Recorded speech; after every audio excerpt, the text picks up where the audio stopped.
جو جانور صرف اپنے بچے کے دودھ کو پورا کر سکتے ہیں ان کا دودھ ان کے بچوں کے لیے ہی ہوتا ہے، لیکن جن جانوروں کا دودھ ان کے بچوں کی ضرورت سے زیادہ ہوتا ہے تو وہ انسانیت کے لیے اپنا دودھ بانٹتے ہیں اور اس کا دودھ اوروں کے لیے جائز اور حلال رکھا گیا ہے۔ بھینس کا دودھ، اونٹنی کا دودھ اس کے اپنے بچوں کی ضرورت سے زیادہ اللہ نے دیا ہوتا ہے تو وہ جانور بھی اوروں کو بانٹتا ہے، تو انسان کو اللہ نے اگر اس کی ضرورت سے زیادہ دیا تو وہ اگر نہ بانٹے تو وہ جانوروں سے بھی برا ہے، اس کو خیر بانٹنی چاہیے۔ طبیعت کے اندر بخل نہیں ہونا چاہیے، طبیعت کے اندر فیاضی، سخاوت ہونی چاہیے۔ اللہ کے محبوب علیہ السلام نے فرمایا سخی اللہ کے بھی قریب ہے، لوگوں کے بھی قریب ہے، جنت کے بھی قریب ہے، ہاں دوزخ سے دور ہے۔ اور پھر فرمایا کہ بخیل لوگوں سے بھی دور ہے، اللہ سے بھی دور ہے، جنت سے بھی دور ہے، ہاں جہنم کے بڑا نیڑے ہے۔ اللہ اگر عطا کرے تو اوروں کو دینا چاہیے۔ شادی شیرازی تو فرماتے ہیں کہ فقیر کی علامت یہ ہے کہ جب اس کو ایک روٹی ملے تو وہ بانٹ کر کے آدھی کسی دوسرے کو دے دیتا ہے اور آدھی خود کھاتا ہے، تاکہ اپنے اطراف کے اندر لوگوں کے دکھ اور درد بانٹے جائیں۔ تو اللہ تعالیٰ جل شانہ نے اس شخص کی مذمت کی گھوڑوں کے وصف بیان کر کے، گھوڑوں کی قسمیں کر کے، جو رب کی نعمتوں پر ناشکری کرتا ہے اور ہر وقت اس کا مطمع نظر دنیا ہے، تو کہا یہ عمومی لوگوں کا رویہ ہے کہ وہ ناشکرے ہوتے ہیں، وہ بخیل ہوتے ہیں، وہ ناقدر شناس ہوتے ہیں، تکلیف آئے تو واویلا کرتے ہیں، اللہ کی طرف سے نعمتیں آئیں تو پھر سانپ بن کے بیٹھ جاتے ہیں نعمتوں کے اوپر۔ یہ جو قنوت کا مزاج رکھنے والے لوگ ہیں، اللہ نے فرمایا کہ باہر سے کوئی دلیلیں لانے کی ضرورت نہیں، وَإِنَّهُ عَلَىٰ ذَلِكَ لَشَهِيدٌ۔ یہ ذرا اپنے اندر اتر کے دیکھیں اور ضمیر سے پوچھیں کہ کیا تم قنوت ہو یا نہیں ہو، تو جو قنوت ہو ضمیر بول کے کہے گا تم قنوت ہو۔ ذرا اپنے اندر اتر کر کے میں اور آپ دیکھیں کہیں ہم قنوت کے زمرے میں تو نہیں آتے۔ اللہ کی عطائیں، اللہ کی نعمتیں، اللہ کی کرم نوازیاں جو شام سویرے ہمارے اوپر ہیں، تو ہم کیا ان نعمتوں کا شکرانہ ادا کرتے ہیں؟ یا تھوڑی سی تکلیفیں جو ہمیں پہنچتی ہیں ان تکلیفوں پر ہم شکوے کا لہجہ اختیار کیے رکھتے ہیں۔ وَإِنَّهُ لِحُبِّ الْخَيْرِ لَشَدِيدٌ، اور وہ خیر کی محبت میں بہت سخت ہے۔ یا خیر سے مراد مفسرین نے کہا المال، یعنی وہ مال کی محبت اس کے اندر کوٹ کوٹ کے بھری ہوئی ہے، ہر وقت مال کی طلب، مال کی خواہش، جتنا بھی مال اس کے پاس ہو جائے پھر بھی وہ سیراب نہیں ہوتا۔ سعدی شیرازی فرماتے ہیں کہ پیٹ بھر جاتا ہے، آنکھیں نہیں بھرتی۔ حل من مزید کے نعرے ہر وقت لگاتا رہتا ہے کہ اور آ جائے، اور آ جائے، اور آ جائے۔ دولت کا پیار اس کے اندر کوٹ کوٹ کے بھرا ہے۔ انسان بوڑھا ہوتا جاتا ہے لیکن دو چیزیں اس کی جوان رہتی ہیں، ایک مال کی محبت اور ایک جینے کی تمنا۔ بوڑھا بھی ہو جائے تو یہ دو چیزیں اس کی بوڑھی نہیں ہوتی۔ اور دوسرا فرمایا کہ ابن آدم کے پاس مال کی ایک وادی ہو، وادی کہتے ہیں پہاڑوں کے درمیان جو نیچے جگہ ہوتی ہے، وہ ساری سونے سے بھری ہوئی ہو، اگر کسی کو دے دی جائے تو وہ آرزو کرے گا کاش کہ ایک وادی جیسی اور ہو، پھر بھی اس کا پیٹ نہ بھرے، اس کی آنکھ نہ بھرے۔ اس لیے انسان مال کی محبت میں بہت سخت ہے۔ فرمایا ابن آدم کہتا ہے مالی مالی مالی، میرا مال میرا مال۔ فرمایا اس کا مال وہ ہے جو اس نے کھایا اور ضائع کر دیا، پہنا اور پرانا کر دیا، یا اس نے جو آگے بھیج دیا۔ فرمایا باقی اس کا نہیں ہے، باقی وارثوں کا ہے، اور وہ کفن بھی میلا نہیں ہونے دیں گے، بانٹ لیں گے۔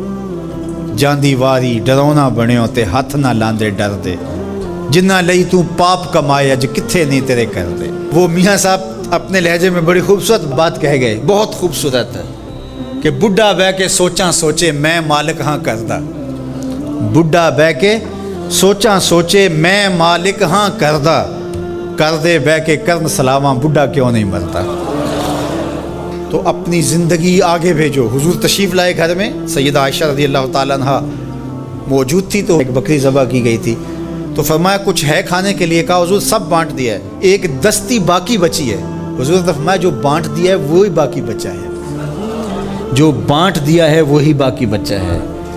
تو جو انسان آگے بھیج دیتا ہے، اللہ کی راہ میں خرچ کر دیتا ہے، لیکن بہرحال یہ تو تھوڑے لوگوں کو راز معلوم ہوتا ہے، اور یہ طبع میں چیز راسخ ہو جائے یہ تو چند لوگوں کا مقسوم ہوتی ہے۔ عمومی طور پہ جو رویہ ہے قرآن نے اس کو بیان کیا، وَإِنَّهُ لِحُبِّ الْخَيْرِ لَشَدِيدٌ، بے شک وہ مال کی محبت میں بہت سخت ہے۔ وَكَلْبُهُمْ بَاسِطٌ ذِرَاعَيْهِ بِالْوَسِيدِ، ان کا کتا غار کے دھانے پر بازوؤں کو پھیلا کے بیٹھا ہے، یا اللہ قرآن تو ہدایت کی کتاب ہے، سراسر ہدایت، لفظ لفظ ہدایت، حرف حرف ہدایت، تو کتے کے بیٹھنے کے سٹائل کو تو نے قرآن میں بیان کیا، تو اس میں ہمارے لیے کیا ہدایت ہے؟ کہا یہی تو بتانا چاہتا ہوں کہ ذات کا کتا بھی ہو، سنگ جڑ جائے ولیوں کے، اور ولیوں کے دروازے پر بیٹھ کے پہرا دینے لگ جائے، اور کسی کام آ جائے مشت خاک، تو وہ کتا اتنا قابل ذکر ہو جاتا ہے کہ اس کے بیٹھنے کے سٹائل کو رب رب ہو کے بیان کرتا ہے۔ تو کہا تم تو انسان ہو، اگر تم محمد عربی کے در کے نوکر بن جاؤ تو کیا عزتیں دوں گا تمہیں، کیا شانیں تمہیں نصیب ہوں گی۔ تو یہاں یہ دیکھا جاتا ہے کہ ان کی راہوں کے کام کون آتا ہے، ان کے راستے کا مسافر کون ہے، ان کے دین کے لیے اپنے آپ کو پیش کون کرتا ہے، ان کی خدمت اور نوکری کے لیے اپنی مشت خاک کو ان کی راہوں میں بچھاتا کون ہے۔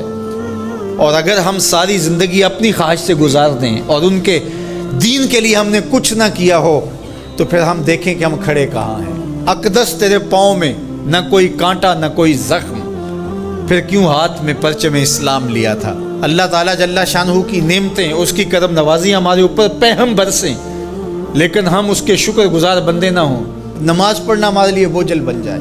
تو کہا پھر گھوڑے اچھے ہیں، وہ اللہ کی راہ میں چلتے تو ہیں، کام تو آتے ہیں۔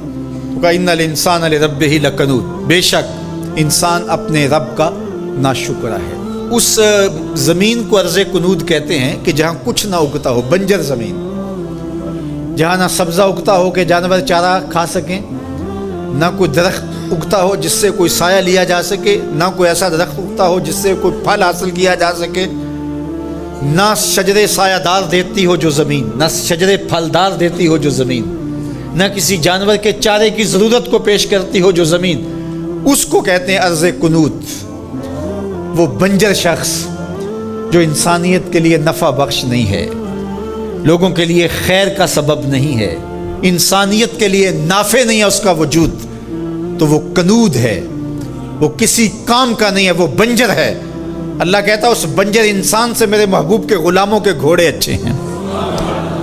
اصحاب کہف کی غار کے دروازے پر بیٹھا ہوا کتا اچھا ہے، تو ہمیں پسند ہیں جو اس کے راستے میں کام آتے ہیں۔ میں اور آپ دیکھیں کہ ہم کہیں بنجر تو نہیں ہیں، ہم انسانیت کے لیے نافع ہیں، یا ہمارا وجود اس دھرتی کے لیے بوجھ ہے، ہم لوگوں کے لیے ضرر کا سبب ہے، جہاں سے گزرے لوگ تکلیف محسوس کرتے ہیں، کبھی کسی کی غیبت کی، کبھی کسی کی عزت اچھالی، کبھی کسی کی ماں بہن اور بیٹی کی آبرو پہ گلی محلے میں بیٹھ کے آوارہ لوگوں کی طرح باتیں چھیڑ دیں، کبھی ہم کسی کی تکلیف کا سبب اور ذریعہ بنے۔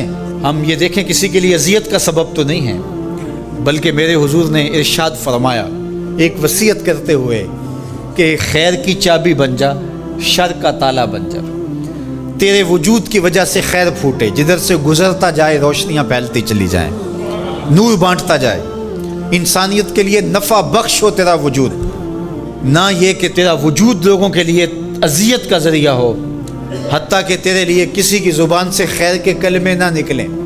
ایسے لوگ کتنے ہیں کہ جب وہ مر بھی جاتے ہیں تو ان کے لیے لفظ ڈھونڈنے پڑتے ہیں، تو بعض لوگ لفظ ڈھونڈ ڈھونڈ کے کہتے ہیں اچھا ساڑھے نال تے چنگائی سی، اس کا مطلب یہ اس نے لوگوں کی ناک میں دم کر رکھا تھا، اس کی شر سے صرف میں ہی بچا ہوں۔ وہ ایسا شخص ہے کہ اس کی تعریف آپ بھرے مجمع میں نہیں کر سکتے، لوگ کہیں گے تم جھوٹ بول رہے ہو۔ اور کتنا خوش بخت اور خوش نصیب شخص ہے کہ جب وہ اس دھرتی کو چھوڑتا ہے تو زمین کی مٹی بھی روتی ہے، در و دیوار بھی اشک بہاتے ہیں، اور زمانہ کہتا ہے کہ یہ تو چراغاں تھا، یہ تو نور تھا بزم عالم کا، اس کے دم سے روشنیاں تھیں، یہ کیا گیا کہ زندگی کی ساری رونقیں ماند پڑ گئی، گویا روشنیاں بجھ گئی اس کے جانے سے۔